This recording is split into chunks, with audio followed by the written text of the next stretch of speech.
Hi, I'm Charles Fazzino, and I am a 3D pop artist. I'm based here in New York City, and I've been painting in this pop art style now for 30 years. 3D pop art is sort of a genre of art that I've been doing for 30 years. I didn't really know what to call it many years ago. As a child, I always loved pop-out children's books. I loved doing decoupage and all sorts of cutting and gluing things when I was a kid. And I sort of put all that together with my artistic skills when I finished college here in New York at School of Visual Arts and came up with this 3D style. Sort of like I was doing 3D before 3D was popular. And the 3D work that I do is really a lot of hand painting. It's a lot of hand cutting. I cut out everything with an X-Acto knife and build it up in layers. And the layering effect is what makes the artwork look three-dimensional, so that's why I call it 3D pop art.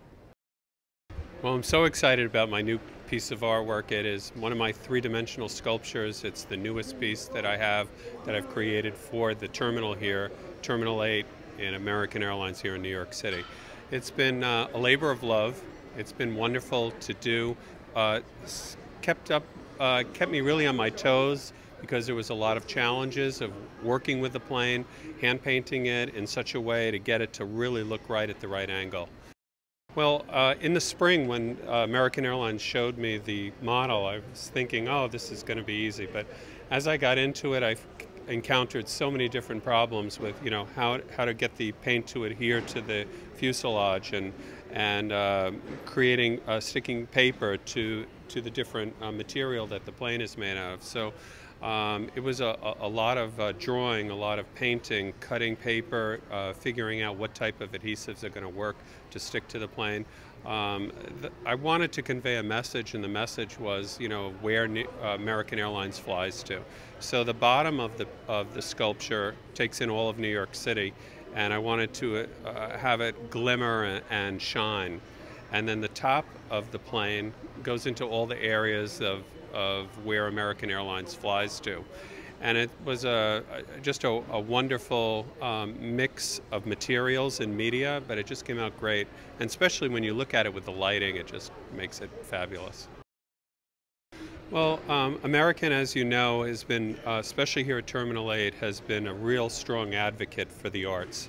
They started the new Broadway shows at different times during the month, and then so many different pieces of artwork besides my own here at the terminal really gives the traveler an experience of art mixed in with the travel experience. My personal experience with American Airlines has been wonderful. They've been really easy to work with. It's just been great. I've had ideas about what I wanted to do, and I mixed it with their ideas, and we worked really well and collaborated really well together, and it just worked to now have my latest piece here installed at the terminal permanently. I'm just very excited. Well, the creative process with all my pieces always starts off with an original drawing, and then whether it be on paper or on sculpture, it's the same process, and I plan out things. I use a lot of hand printing process. I also use painting, and I mix the two together. I work on paper and different materials.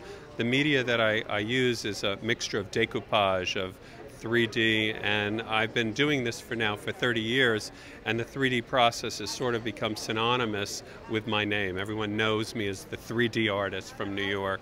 So it's a lot. It's a labor of love. There's so much time involved, and I think that's what people, when they look at my artwork, they always say they can appreciate it. Even if you're not an art lover, they can appreciate the amount of time that goes in, that's involved into each one of my pieces.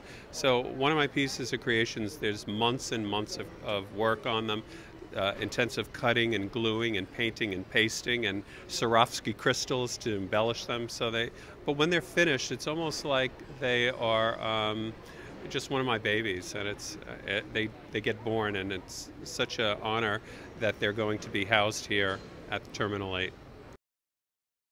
I do, and a lot of artist friends always say I'm extremely prolific. I don't know, I'm self-driven. I do work on multiple projects at the same time, constantly. I get bored on one thing, I go to the other.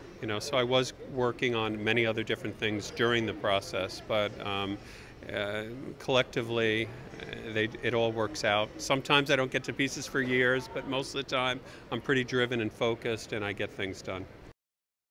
Well, it's funny that you say that because most of the pieces that are on here are all places that American Airlines flies to. Many of the countries and cities that are on my piece are actually places that I visited or have art galleries showing my work in those places. So I know many of the cities intimately, and I think that also helps me to paint and to create and to be able to draw it quickly because I know so many of the places so intimately, including New York, which is, my home base. It's so strange to be, doing 3D now for 30 years, and the 3D process and in film and in media has gotten so big, and I'm sort of like, people call me the forefather of 3D. When 3D wasn't popular, I was doing it. And it's great to see that people who are looking at my process now, will say, how wonderful and cool it is, even after 30 years. But the 3D process has really helped viewers identify me and what I do, because everything I do is three-dimensional. The cutting and gluing process may not be the type that you wear with glasses, but the way that I paint and create the artwork gives the illusion of being 3D.